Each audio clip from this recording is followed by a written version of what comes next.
Hello, ladies and gentlemen, gentle dudes.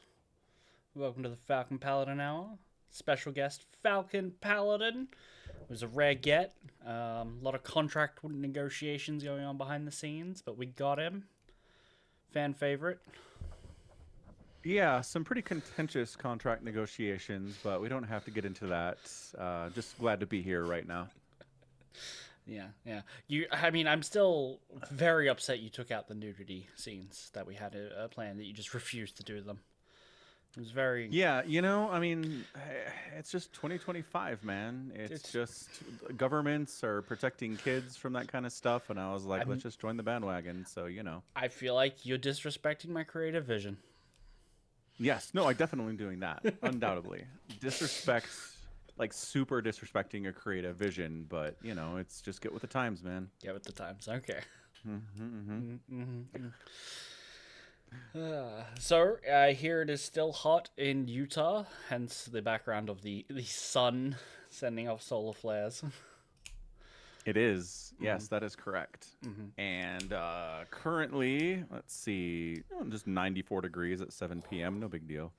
No, It's all that's good. My phone, I have a red flag warning, which just means it's like crazy hot and dry right now. So watch out for fires. mm. Wonderful. Thank you. Mm-hmm. Desert living. What percentage of your like monthly income is currently being spent on Otter Pops to stay cool? Actually, don't buy Otter Pops. They prefer ice cream sandwiches. Oh, okay, yeah, yeah. So it's like $2 a box. There's like the cheap Walmart brand, Mm-hmm. and there's like six in there. Okay. So maybe like 15 40, bucks a month on ice cream sandwiches. Not 40, bad. 40%. Yeah. Yeah. 40% of the budget. Exactly. Oh man. Just real quick, back to the idea of like censorship, like ramping up all over Joe. the place. Yeah. It's just I don't know, it's a slippery slope, right? It's like we just want to protect like kids and stuff and I don't know, like just games with like illegal activity in it. And then they're like, okay, good. And now we're gonna do games with like nudity in it, and then violence, and then, right? Ooh. I'm just saying, people who have problem with stuff in video games and TV shows have a lot of problems with stuff in video games and TV shows. It's not just one thing, right? So, what do you mean by illegal content? Like, what's the first step here? What have I missed? So one of the things I watched a video about this. It's an Australian group, isn't it? It's like an I Australian group called what are they called? It's like mums against video games or something. Content Watchers, something like that. I can't remember. Yeah, but it is. It's a bunch of like moms, right? Uh huh. Yep. And initially they're going after games that portray rape, right? And Mm-hmm. it's like, okay, like I'm more on the side of that being like something we don't really necessarily want to portray in art necessarily. At Well, the same time, I understand there are people who have like even women who like have fantasies of this and like it's a safe thing for them. It doesn't mean they want that to happen to them, mm-hmm. but it's a fantasy thing and they want to be able to explore that. And so it's a whole mess, right? Right. Video games offer like the ultimate form of safely expressing or exploring ideas because you have the ultimate like safe word where you can just turn off the video game. Like you can just Yeah. immediately disconnect yourself. So it's um a little upsetting that people are like, well, Steam has some of these games, and my kids use Steam, and I don't want to learn how to use the parental protection controls. So instead, I'm gonna like send emails to Visa and Mastercard and get them to leverage Steam to remove these games. Yeah, because the funny part is the unsaid part of that process was they went to Steam and they're like, take these off your platform. And they were like, up yours. We're not doing that. Right. Yeah.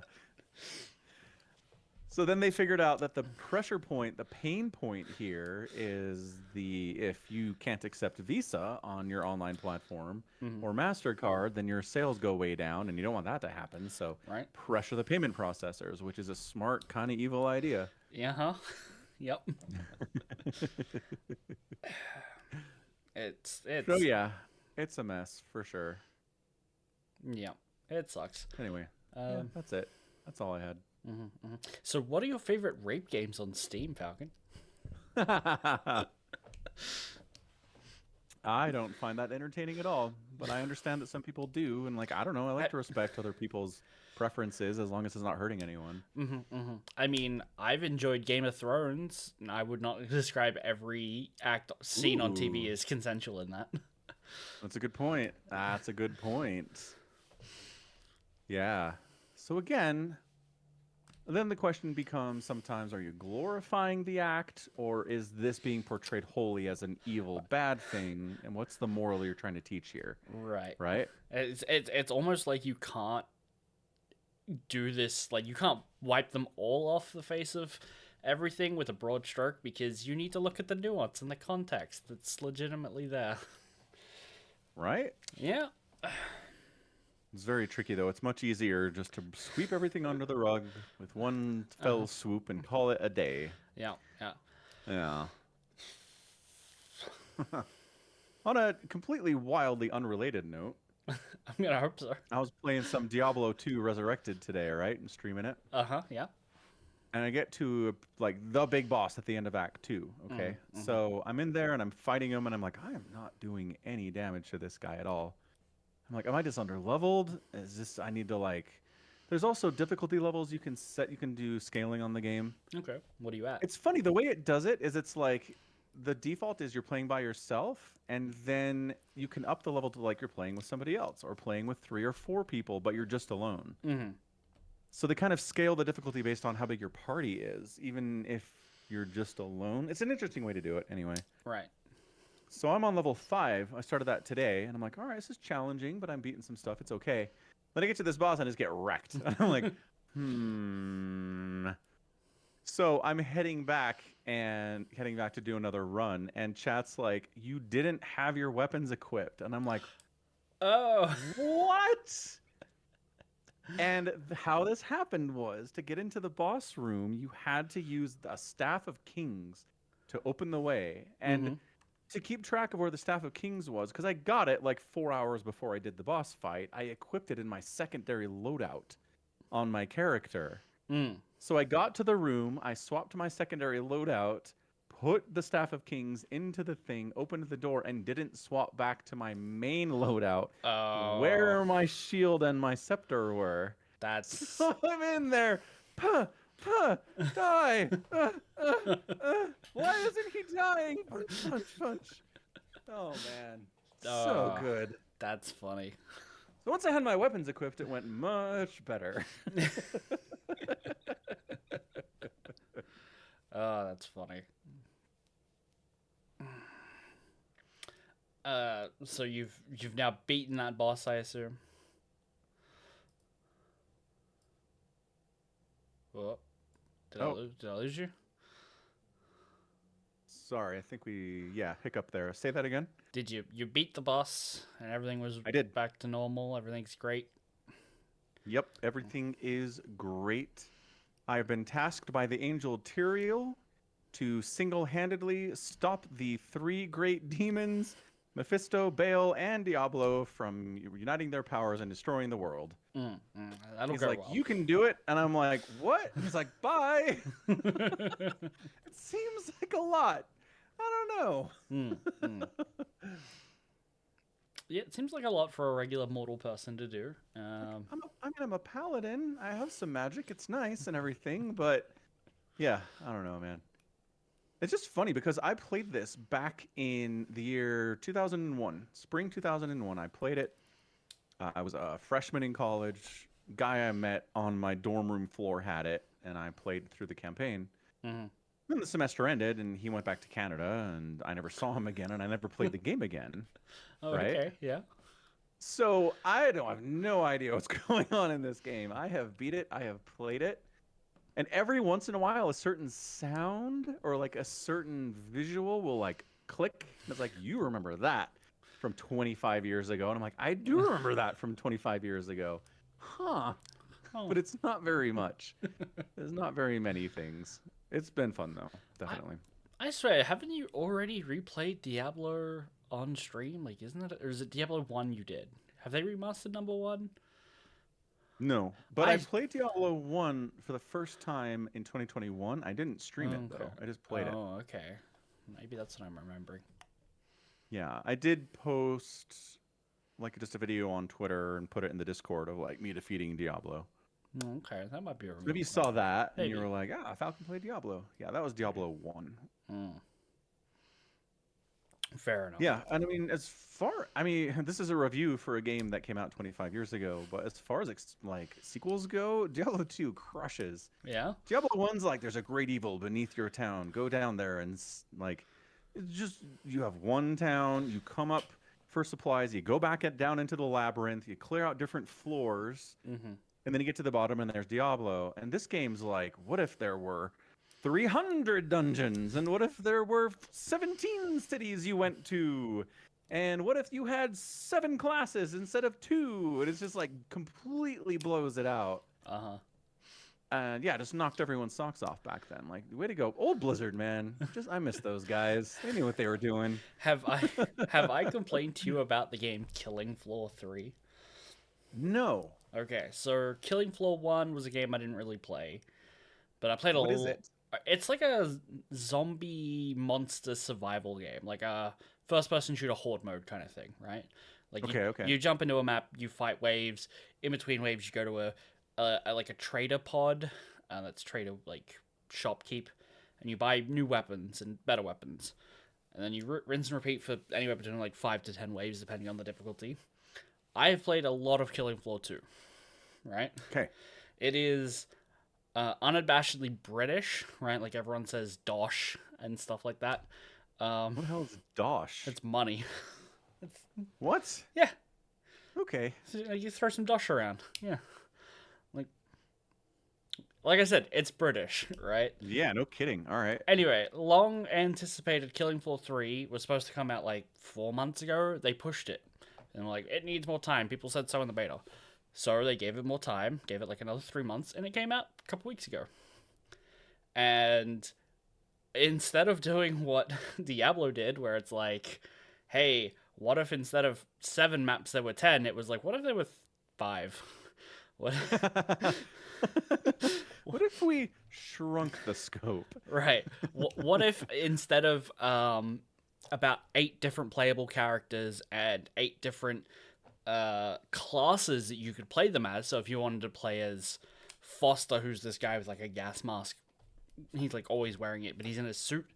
You wanted to play him as a firebug? Go for it. Now Killing Floor 3, there's 6 characters, and they're each tied to a class. Ooh, extra worse. Yeah, Nice. yeah. So there are less classes, less characters, and less choice. Oh, and there are less guns.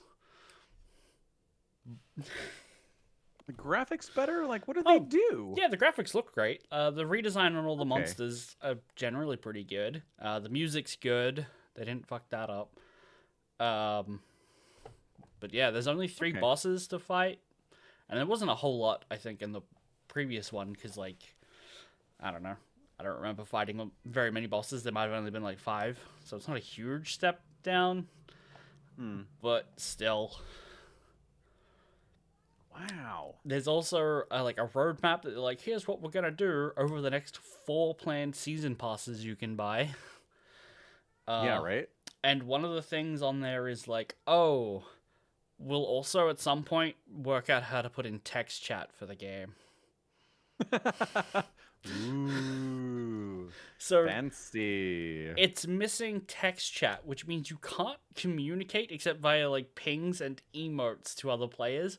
They have voice chat, but everyone rightly turns it off, right? Because you're gonna be that guy who's like blaring Limp Bizkit or something, and it's like, I'm not listening. There's always that guy. Yeah.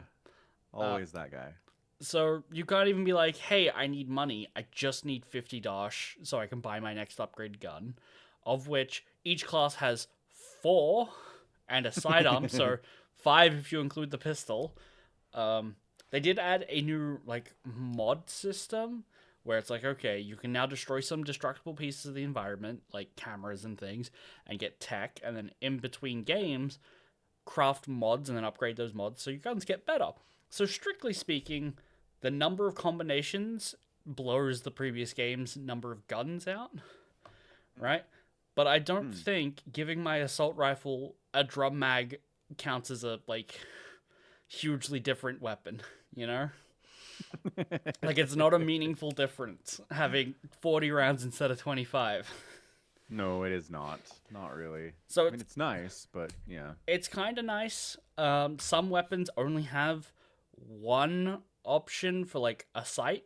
Some might have two. I think each gun can have like 7 different parts, like the receiver, magazine, stock, sight, laser scope, or forward grip, right?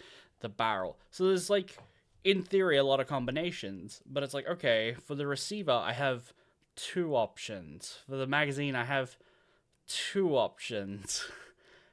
You don't really get to craft something unique and fun. You're just like, Nope. I guess I like this one increases accuracy, but increases accuracy, but decreases the number of bullets in my gun. This one increases the number of bullets, but decreases accuracy. Which is the trade-off I want?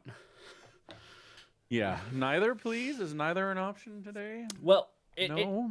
Interestingly enough, if you then upgrade the mod, it negates the downside by a little bit each time to the third little tier. bit. To the third tier, and then it's depending on how big the downside was, it might be nothing. So that's nice, but I don't really want to play the game for like 40 hours grinding one crafting material because it's the hardest one to drop, you know? Nope. I don't either. That sounds terrible. If I wanted to play WoW, I'd go play WoW. Right? So yeah, Or like that's Diablo 3. yeah, that's they're doing the opposite of a Diablo 2. Hmm.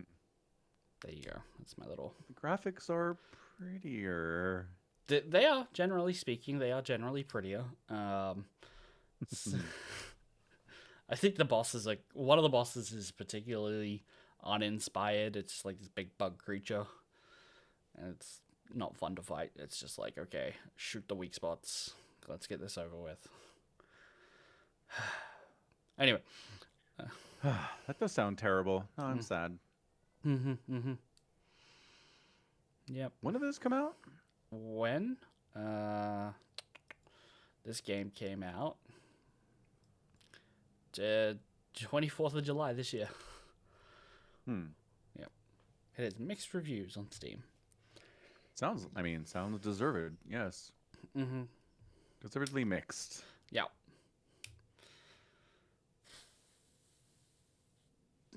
Gross. Yep. So, probably not going to play a lot more of it. Hopefully they'll fix it with patches, but, you know, I'm not buying the next 4 season passes, you know, when it comes out to be like, oh, I got to catch up to get new guns or skins or something, right? It's not happening. Which actually, funnily enough, I was thinking about playing Killing Floor 2 again, but I'm not really going to because I've got like 200 hours in it and I'm pretty much done. But I was talking to Aki yesterday that Killing Floor 2 has fantastic mod support. And I was playing a game with Aki and some of her friends. She does game nights on Sunday night, and we were playing Mario 64, but it's like a co-op mod. Oh. So there were like 5 of us running around in a game I've never played, but I realized I've played that like opening castle bit in Killing Floor. It was one of the maps I downloaded and played. Somebody put the Mario 64 castle into Killing Floor. Yep. I mean, it's iconic. It makes sense. So That's funny. that was that's fun. good. Imagine recognizing one of the most recognizable video game things of all time from a mod from an entirely different game. That's good. Yep.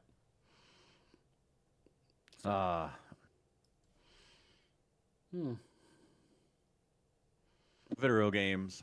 Video games. Sometimes they're disappointing. Sometimes they are.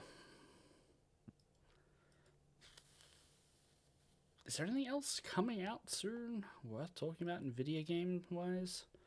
Or out recently? Not really, eh? Borderlands 4, don't really care. Plants vs Zombies is getting like a remaster. It's gonna be $30 Australian, so like 15 American. But like that game was $1.99 on the iStore when it first came out. It was, and it was good. It was such a good game. You can still buy that version of the game for I think $2 on Steam. Like it's risen with inflation. But EA purchased it, and now it's got transactions in it and stuff. Oh, does it? Yep. Oh no. Yeah. And it's $7.50 Australian because it's the Game of the Year edition. Yeah. Anyway, I noticed in these, it's called Replanted, Plants vs Zombies Replanted. It like expressly calls out in its launch trailer or reveal trailer that it has couch co-op. Okay. Like it has local co-op, but as far as I can tell, it does not have online co-op. Oh.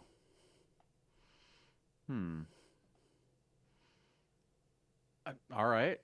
I mean, sure. It's weird for 2025, but all right. It's a choice. That's all I'm saying. I mean, I think Steam actually has a feature. I don't remember what it's called, but you can basically tell it to pretend you're doing couch co-op between two Steam users. Really? Yeah. But you're not. You're actually doing it over the network. Yeah. I need to remember what that feature's called and how to find it.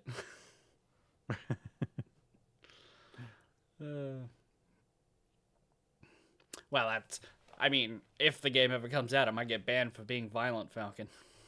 That's true. You do set things on fire and kill zombies. There's a machine gun pea shooter, for heaven's sakes. Do we want our children exposed to that? God, back from an era when mobile games were good. Back before they discovered microtransactions.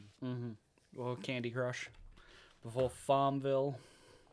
Yeah. Yeah. Back before they realized that mobile gamers wouldn't pay $5 for an excellent mobile game. But what they would do is buy a free game and then spend $100 on it on microtransactions over the next 6 months. It's true. People will do that. Yeah. It's true. Yeah. Ugh. Yeah, I tried Plants vs. Zombies 2 when it came out, and I was just like, no good. Stuff's time gated. There's microtransactions everywhere, and I'm just like, oh, okay. You ruined it. Why did you have to ruin it? Which is actually really funny, because did you ever play like their follow-up game, Plants vs. Zombies Garden Warfare? Yeah, my kids like to play that. I played the original when it came out. It was a lot of fun. It was a shockingly good first-person shooter. Or I think it might have been third-person. I don't remember. Third-person shooter, yeah. It was really good. I really dug that game. I had a lot of fun playing with friends on the Xbox. Surprisingly good, yeah. Surprisingly good. And it's then like the one game my oldest and my youngest like to play together. Like, we'll just sit down and just do Plants vs. Zombies Garden Warfare split screen for like 2 hours. Yeah, and then I think they did the same thing with Garden Warfare 2, where it's like... Bad now. Yeah, like if you buy the deluxe edition on Steam, it comes with 200,000 starter coins. Starter packs. Yeah. Run. You see that? Just close the window and leave. Right. You're done at that point. Yeah. Yeah. Man. Yeah. Yeah. Sad. So yeah, I don't know if there's a new Assassin's Creed game coming out I don't care about. There's the Borderlands. They had a Nintendo Direct and didn't have a new Mario or new Zelda, which was interesting, I thought. Yeah. So I'm looking at my Steam wish list. Star Wars has Zero Company, like turn-based tactics game that I'm kind of excited for. It doesn't have a release date, but it's on the way. Final Fantasy Tactics is coming out soon. Remaster? So, yeah. That'll be kind of good. What else? The Outer Worlds 2. I know how much you're excited for not to play that. Not really. Yeah. Did we talk about that on the pod? I think we might have. Yeah. Yeah, just in short, Outer Worlds was good, but at no point was I like, boy, I sure hope there's a sequel. Mm-hmm. So there you go. Yeah. There's a Fable game coming out at some point. New Fable game. Yeah. It got announced. It's got a whole lot of not much to it except for like a couple of in-engine rendered cutscenes and screenshots, and it's like, okay. Yeah. Doesn't mean a whole lot Is at it? this point. It doesn't. Is it Peter Molyneux again? It's Playground Games. I don't know if he works there. So it's Playground Games. Fable 2026 game. There. I just did a search for Peter, and no, I don't think he's involved. Honestly, good. Honestly, good. But it's like kind of his baby. I mean, it's weird to do a Fable game without Peter Molyneux. Like, is it going to be good? Maybe it'll be better. But, like, it's his thing. It is his thing, but at least we're not going to get someone telling us there's a whole bunch of stuff in the game that won't be there by the end of it, you know? Well, you can't promise that's not going to happen. I can promise Peter won't be making those claims. That's true. That is very interesting. Mm-hmm. Huh. I mean, I'm not going to play it, but yeah, Why they're not? just like, Why- all right, we're taking it away from you, Peter. Apparently it's going to have Richard Iowade in it. Oh, that's kind of fun. I don't know why. Because they were going to pay him a bunch of money to voice act for 3 afternoons, and he was like, okay. Well, yeah, I understand why he wants, like, why he's accepting the role. okay. I don't know why they've got getting the guy from the IT crowd to be in their fantasy game. Yeah. Well, because all they really care about is name recognition for a lot Sure. of this voice acting stuff, right? It's why Chris Pratt does freaking voice act work and Beyonce does voice acting work. It's because people see voice actor name on the poster and go, ooh. And then you get there and you're like, did it really change it if it was Chris Pratt or someone you've never heard of? Probably not, honestly. So, I mean, big day for Richard Iowade. He is in league with Chris Pratt and Beyonce. In certain circles, he certainly is. Oh, no doubt. I love the IT crowd. He's great. Yeah. Right? He is. I mean, and he makes the circuit on the quiz shows in England all the time. The panel shows. He Yes, is he is. constantly on TV in Yeah. England. He Yeah. is hilarious. He has a TV show where he goes with like another comedian and travels to like different, like they go on a holiday together, and he's just like him being as unopen as he always is. It's it's very funny. Yeah. I don't know that he like I'm not gonna not play it because he's in it. I just don't understand. I don't see the vision yet. You know, It's a name. I told you, the vision is it's a name. Sure, and but- they will get people to buy the game because his name is attached to it. That's it. I think for the same money you could get better names. Definitely. But will your sales be higher with a name that people recognize versus an unknown? Well, no. Like, you can get better recognizable names. I reckon for the same money, you could get Greg Davies, and he's the Taskmaster. He does all the same stuff that Richard does with panel shows and all that. But he's as famous as Richard Iowade is. I think he's more famous. Well, but in the same circles. Yeah, that's my point. He's more famous in the Yeah. same circles for the same amount of money. Oh. You think so? I think Greg would ask for more. I don't know. If you got Xbox money, I think they can afford it either way. Yeah, no, I know. I understand that. I'm just saying I think he would ask for more is all. Oh, you think Richard's too shy to demand more for his contributions? Like, he would take the lowball offer? Yeah. I think Oh, okay. Greg's ego is a lot bigger. Yes. Obviously he has to have an ego. He's the Taskmaster. But also, have you seen his stand-up where he talks about accidentally showing, like, an 80-year-old lady at a cafe his dick pics? Right? I'm just saying, No. the kinds of things that he embarrasses himself with, like, on stand-up, I don't think he's that egotistical.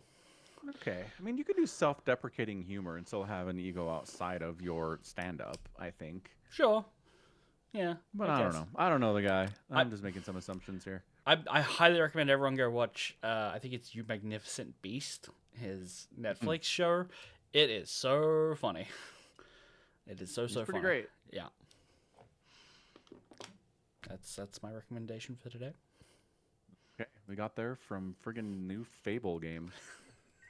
Who would have thought?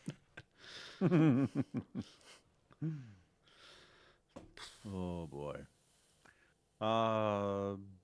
Warhammer? Movies that are better than The Dark Knight?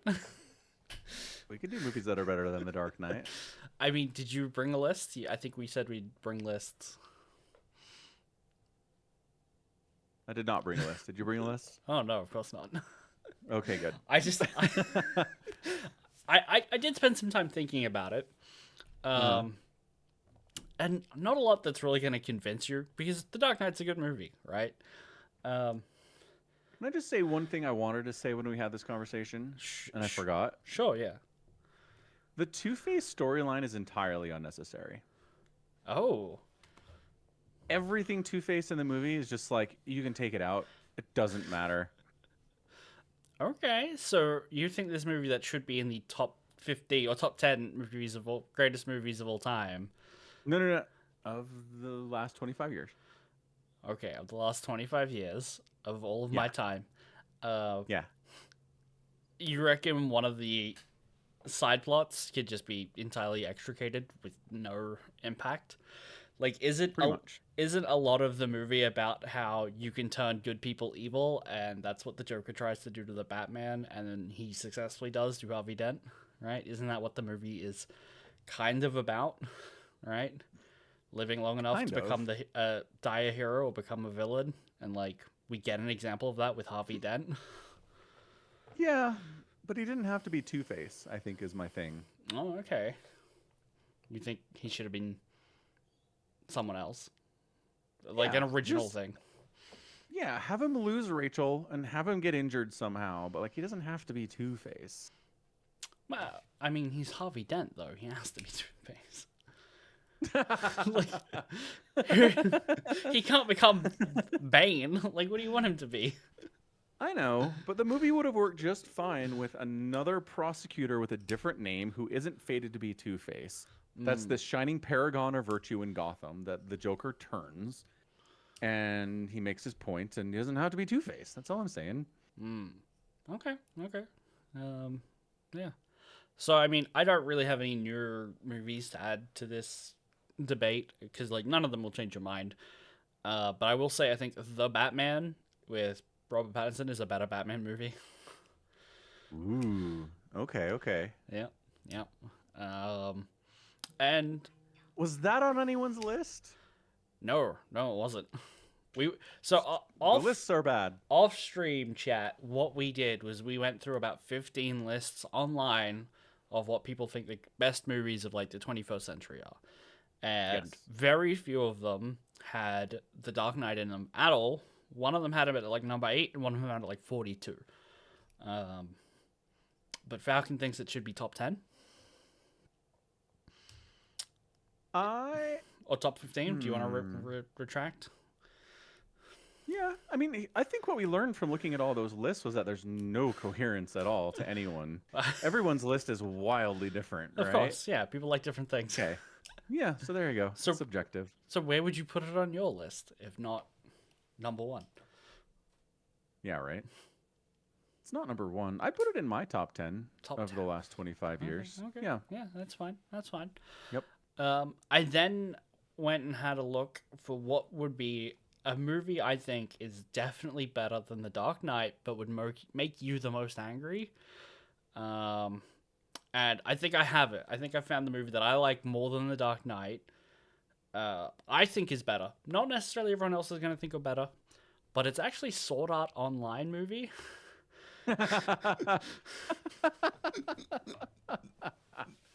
Look, I haven't seen this Sword Art Online movie. My only exposure to Sword Art Online is watching the first 2 episodes and being like, this sucks. Maybe the movie's great. I don't know.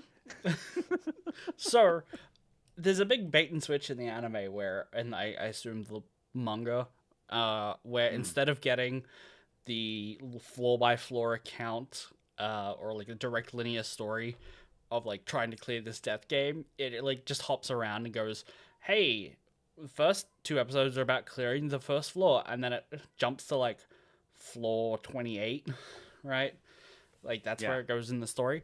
And so at the same time, at some point, the author was like, hey, what if I rewrote this story as Sword Art Online Progressive, where it does the floor by floor take, right?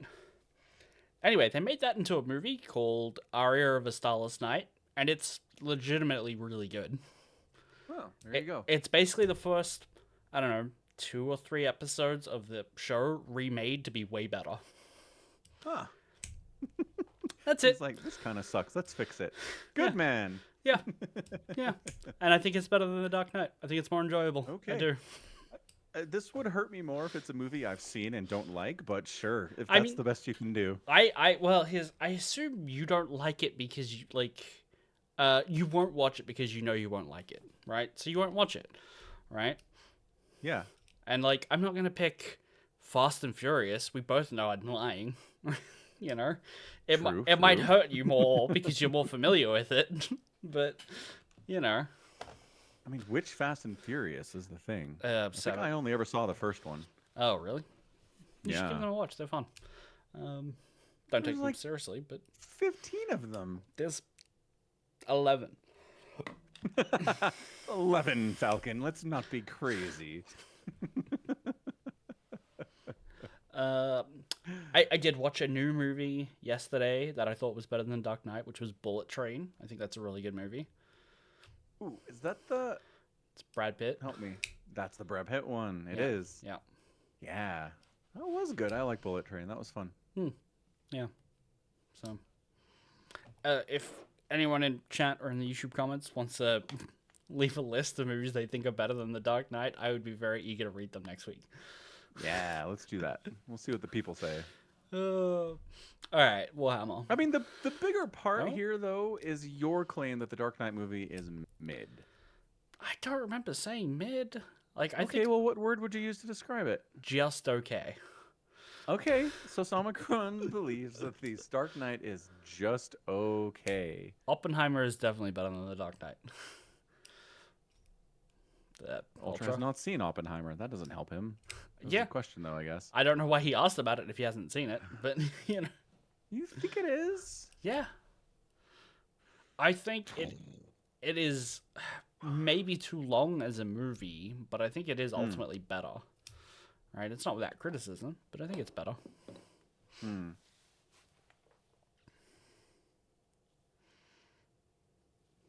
I don't know. Yeah. I mean, I was going to bring up the idea of rewatchability, where, Oh, like, yeah. I don't really want to watch Oppenheimer again, but I would want to watch The Dark Knight again. But also, there's some really good films I never want to watch again that are amazing. So that criteria doesn't really make any sense. Right. You don't rewatch a whole lot of stuff, so like Right? That's So- what I'm saying. yeah, when was the last time you rewatched a movie that wasn't like, oh, I'm showing it to the kids? Yeah.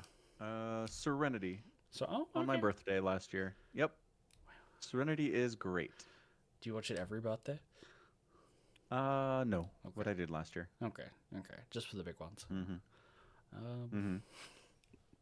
Fair enough. Serenity is a good movie. I think it's better than The Dark Knight. Do I though? The TV show is better than The Dark Knight. Is the movie? The TV show has its slow moments. I think the movie's really, really tight. It's really well done. Yeah, but it like, so you watched it backwards. You watched the show then the movie then the show, didn't you? Yes. Like, that was the order in which you did. So as like a movie based on a TV show, it was missing things that I thought it should have had. Right, coming from the Got show. it. Yeah. And like Yeah. introducing new characters, like the guy who's married to the sex bot or whatever. Yeah. I was like, Mr. Universe. who is this guy? He's not in the show. He's great though. Isn't he great? He's good. Like he's fine. Yeah. But I don't know. Yeah. Serenity's old 25 years. It's not. No. It is not. No. I think it was 05. Yeah, or 5. Yeah. Yep. No worries, Ultra. We're old. Yeah, it's We good. remember things from the mid 2000s. Sometimes. Uh, yeah, I don't know. I feel like Casino Royale. no, Dark Knight's better than Casino Royale. Oh, wow. Casino Royale is mid. I will use the word mid for Casino Royale. Okay. We'll move on from that. No. So hang on, you were saying that the Serenity doesn't include some characters you wish they did and introduces new characters you wish they didn't. No, I'm trying to think of characters I wish it did, but it's so each episode is kind of self-contained that I wouldn't expect it to like carry on. But the introduction of new characters who are very like, you should know who this is because the crew know who this is as our reference characters, and I didn't know who that was because he was new. Fair. Yeah. That's all. I've mainly I think if I had to really summarize why Serenity doesn't work for me as a movie, well, it does work. Like, let's not say it doesn't, but there are open plot threads from the TV show that never got finished because the show was cancelled that aren't then still resolved in the movie, which would have been an excellent way to do that, but instead the movie also just closes more things than it leaves open, so there can be no Serenity 2 movie either. Because Sure there could. What are you talking about? half the crew's dead. No, they're not. Wash dies. The end. And so does Shepherd Book. He's not part of the crew. Yeah, he is. Have you seen? Not in the movie. He's not. That's not the W you think it is. He's supposed to be part of the crew. Okay, two of 8. The movie ends with friggin' Mal taking Serenity back out into space for more adventuring. Like, they could do another movie easy. No, I It didn't make any money. They're never gonna do that. But right. yeah. But I feel like if you make that movie, you're cashing in on nostalgia, and without Wash and Book, I mean, fair. We could do a hologram Alan Tudyk as Wash. People would love that.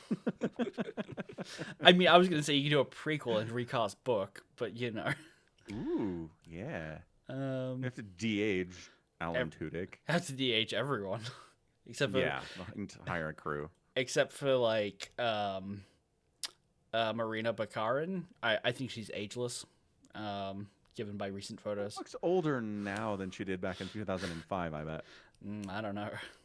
You could be right. Yeah. Anyway. Yeah. All right. Warhammer. All right, we'll talk Warhammer. What did we read, Falcon? We read another Secret Inquisitor book. We were deceived again. I mean, I wasn't deceived. I've read the book before. Oh, right. Fair. It was the Uriel Ventress? Is that his last name? Yeah, Uriel Ventress. Yeah. Yeah. It is Nightbringer by Graham McNeill. Good old Graham McNeill.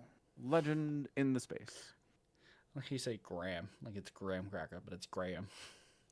Graham. It's a name. It's a person. Graham. Not Graham Cracker McNeill. I went to school with a guy whose name was spelled like that, and he went by Graham. Well, this guy's British, so... Let's say extremely British. Say it the British way. My ancestors threw tea into the harbor, so I wouldn't have to pronounce the name Graham. Okay, fair enough. Not gonna argue that one. Anyway, yeah, it's an older book. Mm-hmm. So we were talking about this earlier, but it just has some older ideas about what Space Marines are and what Ultramarines are. What Inquisitors are on some level. Yeah. Yeah. Also, I wonder. I would love to go back and have taken notes the first time I read this and been like, did I see the plot twist coming with the Inquisitor being this. He's like an administratum clerk, but he shows up and is immediately just an inquisitor in a different pair of clothes, right? He's like poking his head around the bridge of a battle barge, and he's like, "Well, I'm here to check your accounts to see if you could pay the tithe. Also, let me go on an adventure into like the slums for no reason." You know? Right. Right. He did seem incredibly curious and competent for being a random administratum Right. Like what? I don't know. accountant. I don't know what Was that this. the idea? I assume so. He's an administratum clerk or a scribe. I don't know what those are supposed to do. Oh, okay. Because it would. I don't think make for a very good story if it just one turned up and he was like, "Yes, I'm gonna look over the ledgers." You know. Yeah. Ario Bazzano. What a great name. Bazzano. Yeah, it's a good name. Bazzano. So yeah, the story is we meet Uriel Ventress. He's an ultramarine in 40K, which means he's one of 1,000 ultramarines, Give or take. Yeah. give or take. Not one of the hundreds and hundreds and hundreds of thousands of ultramarines that had their names stripped from them and given different ones after the second founding or whenever. I mean,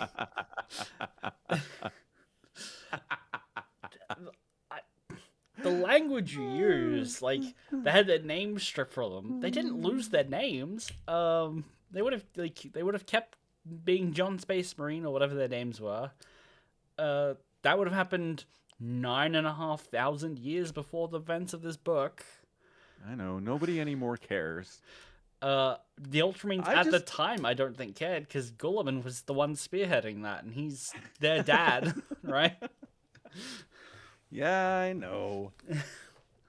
I know. I don't know. I'd like to read a book about some Ultramarines that are kind of pissed they're not Ultramarines anymore, and now they're avenging angels or some generic garbage. So, you have read a book that has an element of that. Okay. So we read Dark Imperium, and that trilogy of books where Gulliman comes back and he goes and fights Mortarion in Macragge. Yeah. Yeah. Yeah. But in the first book, there is like a whole lot of like side characters who get set up, and they're the Unnumbered Sons. These are Primaris Marines that Cole made and have been in stasis forever, and Gulliman is treating them like a legion and then like splitting them off to new chapters or sending them as reinforcements to new chapters. And we have Ultramarines in that book that are like, I really want to be an Ultramarine. I really want to be an Ultramarine. You're a Nova Marine. And he's like, oh. Like, so you've read that account. Good. I'm glad. Maybe reading that and forgetting it is influencing my thought process right now. Maybe. Also, I have a lot more context for freaking Mortarion now than I did when I read those books. Holy smokes. Yeah.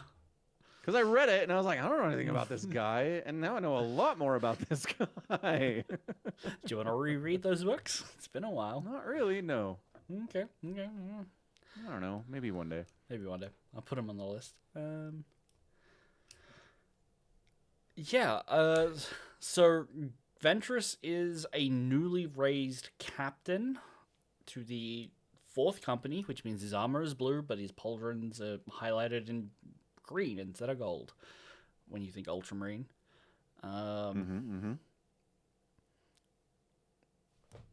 Yeah, I mean, the last guy gave him a sword, and he's like... Well, yeah, I mean, the important thing about Uriel is that he's a super by-the-book guy. He's like, the Codex is law.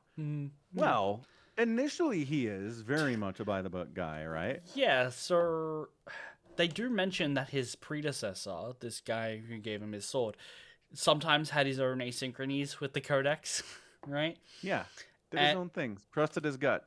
Yep. So I think there's actually a Horus Heresy book we read that has like I don't know if it's supposed to be a tie-in or just like this is a thing that keeps happening, but the captain of the 4th Company of the Ultramarines, for whatever reason, always ends up as a guy who's like a little more flexible when it comes to the guidelines.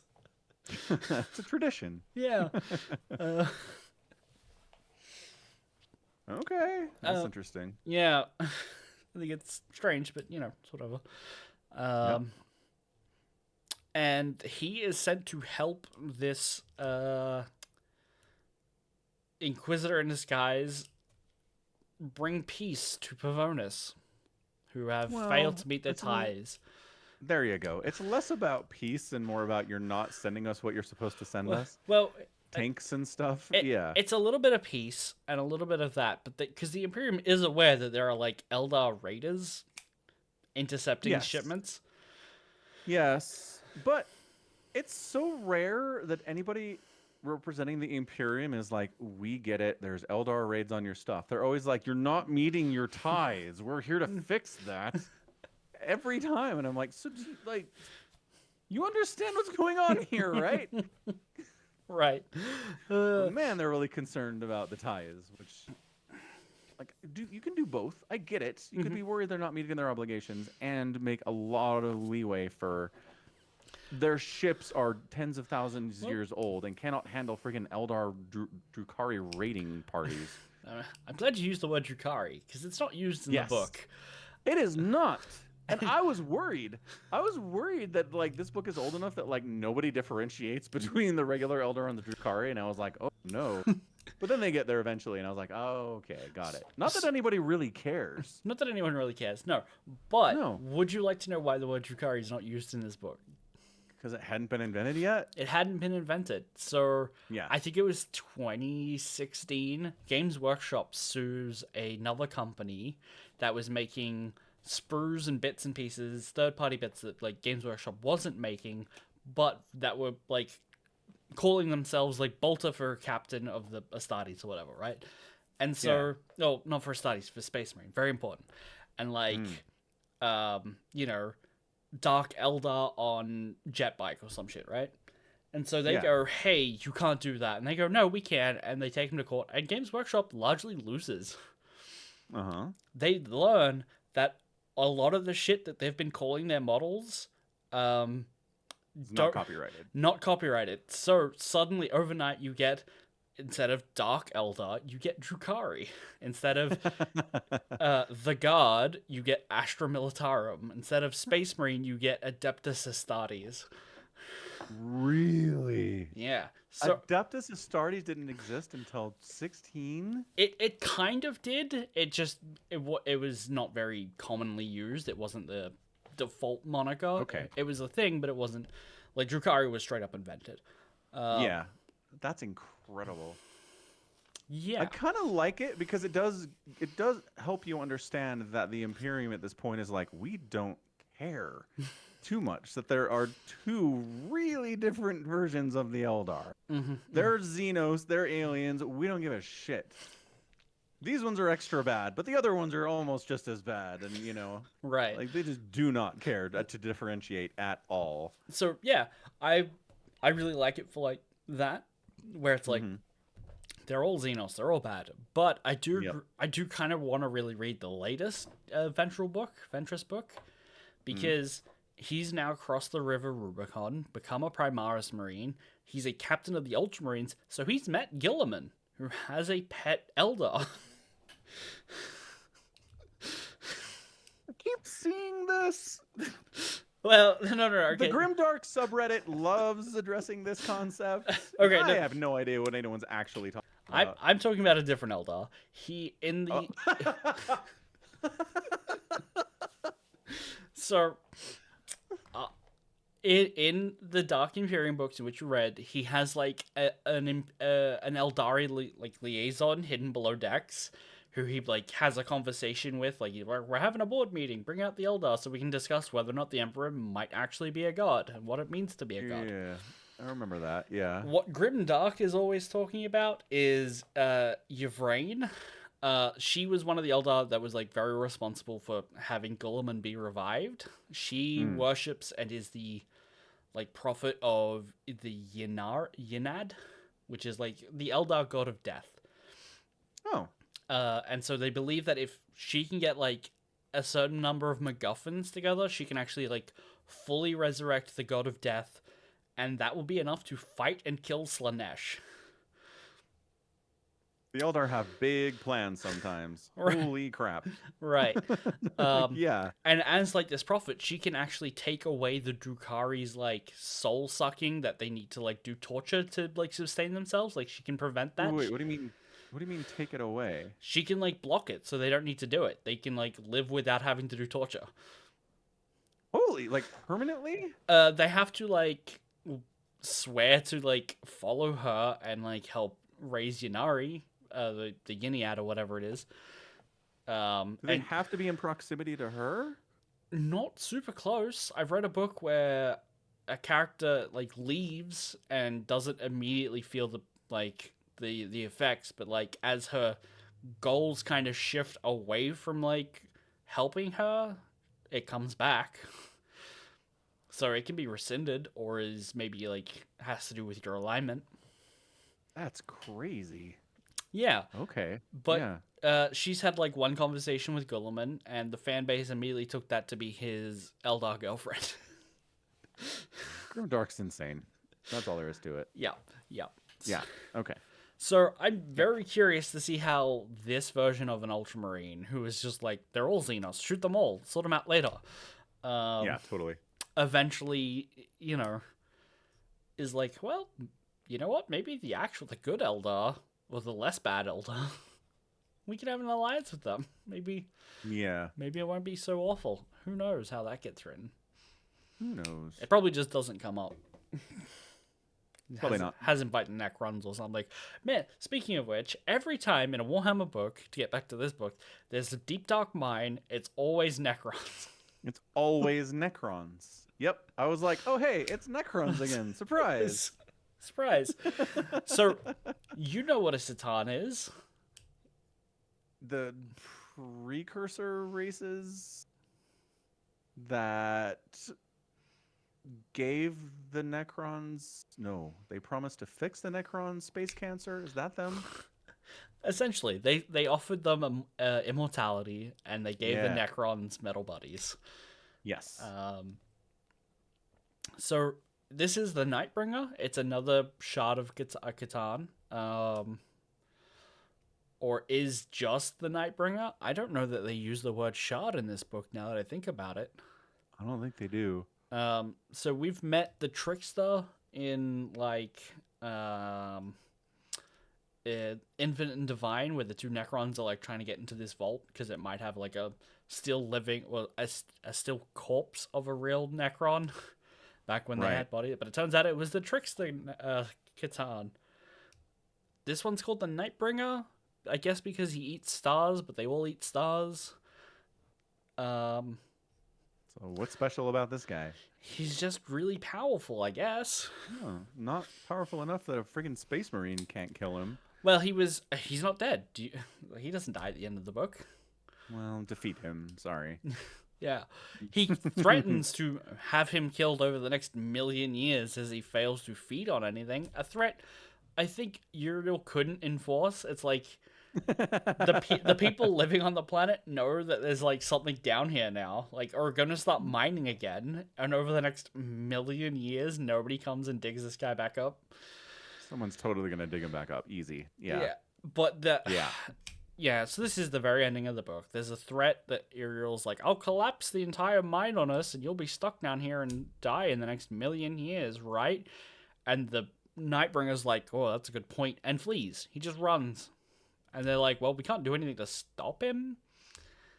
So he just runs and goes and eats another star somewhere else. And it's like, hey, Uriel may have released a Nightbringer into the galaxy.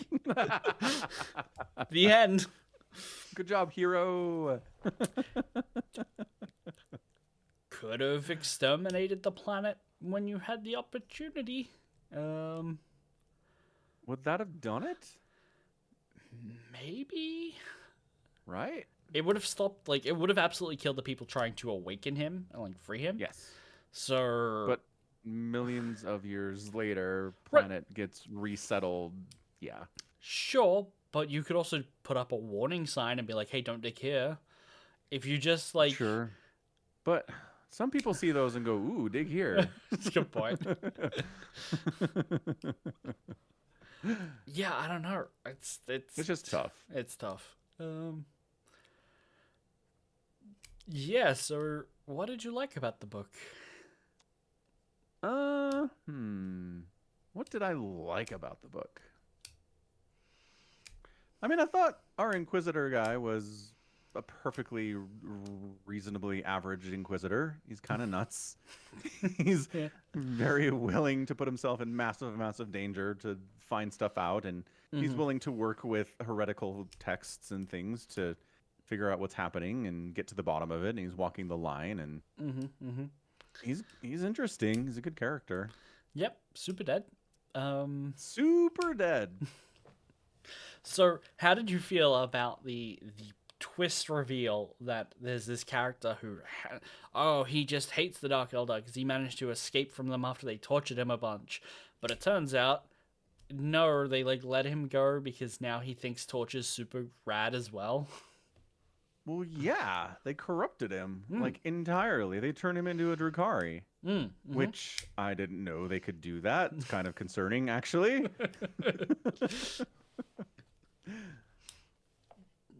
Yeah. I guess that's the Just thing the that can be. concept. Well, yeah, they can do it, sure. Just the concept that like this guy gets captured and tortured by the Drukari and brought back, and everybody's like, "You're alive. We thought they had killed you," and he's like, "Yes, I'm alive." And then like in order to just like the Drukari, in order to live, and basically he turns into a serial killer Mm-hmm. who's living among his own people, killing his own people. Mm-hmm. It's just like, ugh. And when it became clear what was going on, I was like, just kill yourself, man. And then the next line was like, he's too much of a coward to kill himself. And I'm like, ah, Graham McNeill, you thought of that.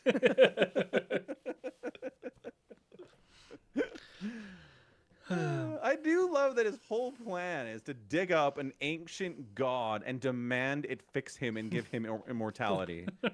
Right. That'll work. Sure. Just I was gonna be like, just ask your friends if they think that would work. He doesn't have any friends. Nope. Um, I just ask any normal person if this is a good idea. He Mm. doesn't even have a plan. His plan is to demand immortality from this thing. He doesn't have anything to offer. Uh-huh. He doesn't bargain. He doesn't threaten. He just petulantly asks for it. Uh-huh. And this Catan's like, no. But thanks for being a conduit for my emotions that I haven't been able to feel for the last 1.5 years or whatever. Yeah, right. A character that I really liked, even though he's utterly superfluous, is he's one of the cartel leaders, but he's not allowed to have his own money. He's got like a count because of the incidents with the rent boy who stole his credit chip and ran up a gambling debt or whatever.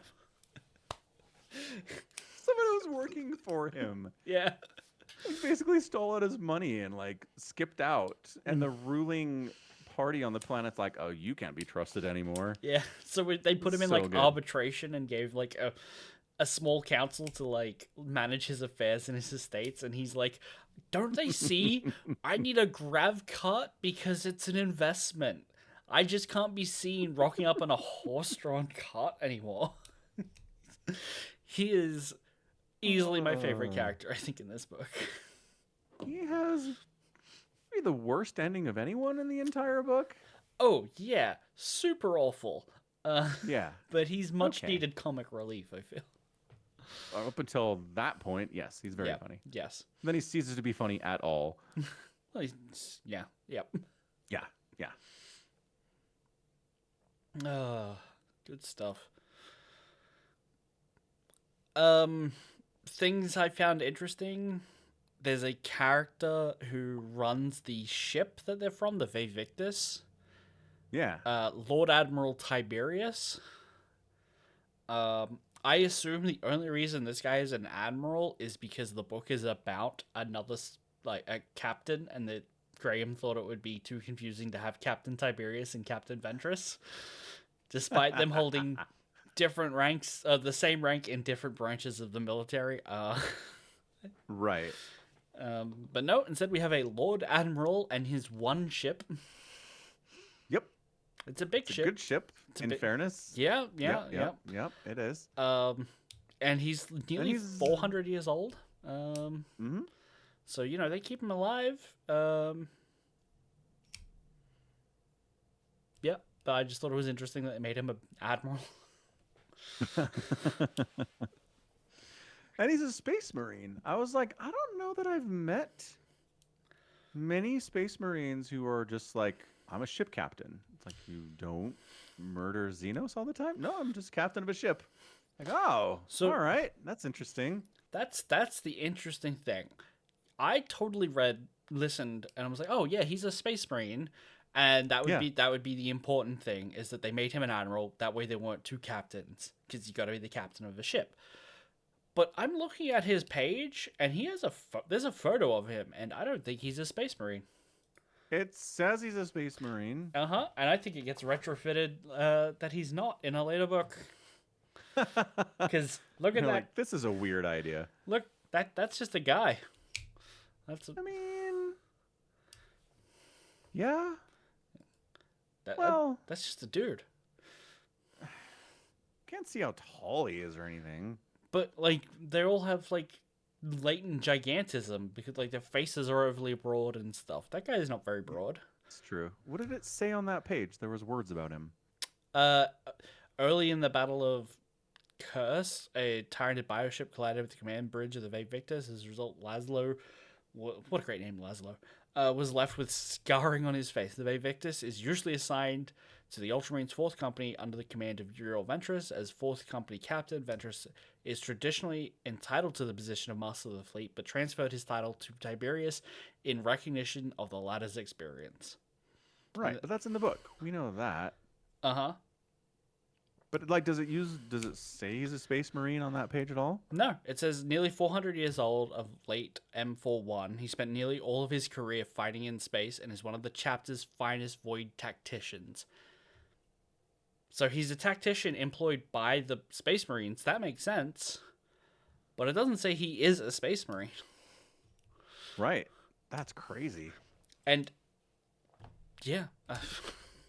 Because he doesn't need to be. Like, why the heck does a captain of a ship need to be a space marine? That doesn't make any sense. Well, Space Marines have, like, super smart brains as well that are, like, ultimately able to adapt to combat really, really well. So, in another book, Spears of the Emperor, we do see that there's this, like, cripple Space Marine that's the master of a ship. And it's because they were trying to figure out the Primaris upgrade, and, like, they kept kind of, like, mutilating young kids and being like half Space Marines. I'm like, well, we can't put you in armor, but your brain's still really good. Go be a captain of a spaceship. Right. I remember that. That makes sense. But yeah, Lord Admiral is not a position of a Space Marine. Like, that's a Navy rank. Right. I don't think I would have been confused. I think it would have been fine if they'd called him captain. Right, but that's the thing. The book's written as though he's a Space Marine, and you can't he can't be the captain because there's only 10 captains of Ultramarines, and he's not one of them. Anyway, yeah. Mm-hmm. Anyway, Yep. That's it is what it is. So I give this book a thumbs up. Do you have anything else good. You want to say? It's Graham McNeill. I mean, you're not going to finish a Graham McNeill book and be like, well, that was a wasted. Right. He's good. Yeah. He's really good. I liked how he wrote the two Adeptus Arbites who were doing like a standoff with the rebels at the police station, I guess. Mm-hmm. Yeah. Like just their whole thing. Mm-hmm. It's really well done. Yep. Blow themselves to hell, take a bunch of enemies with them. Good stuff, guys. Good stuff. Yeah. So the next book, we're going to continue in the omnibus. You've probably got a short story in between this, or you had Maybe. one. But the next book that should be in your omnibus is called Warriors of Ultramar. I have a book called Leviathan. I believe that is a short story. After the Pavonis campaign, Uriel and Pasidius have their first taste of action when boarding an orc-infested Space Hulk. So Ooh, that's a short that's story. never fun. Yeah, I mean, it should be for Pasinius. He lost an arm.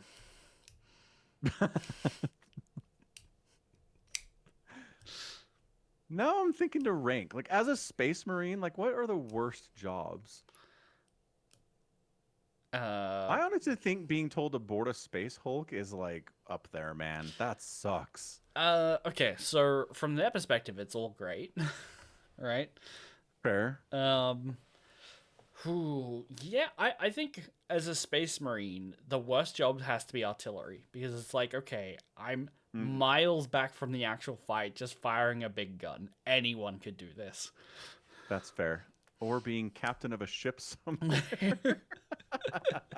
That's also going to be pretty upsetting. Where you're just like, I am built for war, but I will sit in this chair.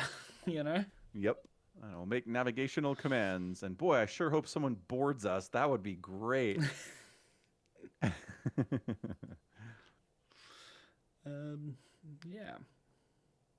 So, Leviathan and what was it called? Warriors of Ultramar. That's what we'll read.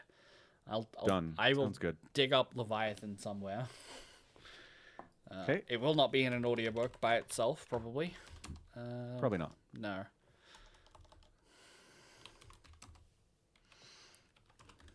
Short story. But I will read it somehow.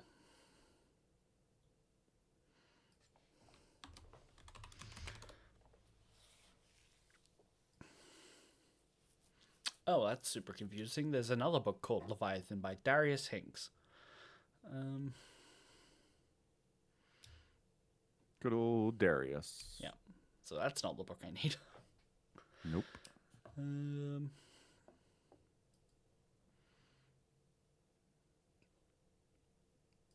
Anyway. Cool. We'll do it. Yep. More Uriel. Uriel. Will be a little bit less by the book. Maybe. Maybe. That's a pretty good moment at the end where like his buddies are getting disintegrated by this like ancient space god. Uh-huh. And Uriel's like, I got this. And I'm like, man, you guys are built different. Yeah. It's a very good Space Marine book moment, I think. It is. It's Space Marines. They're all in that right grind set, you know? They certainly are. Can't keep one down. Not at all. Yeah. Okay. All right. Wrap it up. Wrap it up. Put a bow on it. Sounds good. Thanks for hanging out for another edition of the Falcon Paladin Hour, streamed live at twitch.tv/Somicron. VODs go to youtube.com/@Somicron. You can also find ways to support the podcast if you want by subscribing to twitch.tv/Somicron or by going to buy merch at falconpaladin.store or pledging at patreon.com/Somicron. So, a lot of options there for you. Hope you enjoyed your time. You know what we're reading next. You can read it with us if you want. And if not, that's fine too. Again, let us know what movies you think from the last 25 years are significantly better than the just okay Dark Knight. And we'll talk about it next week. Thanks, everyone. Bye. Bye.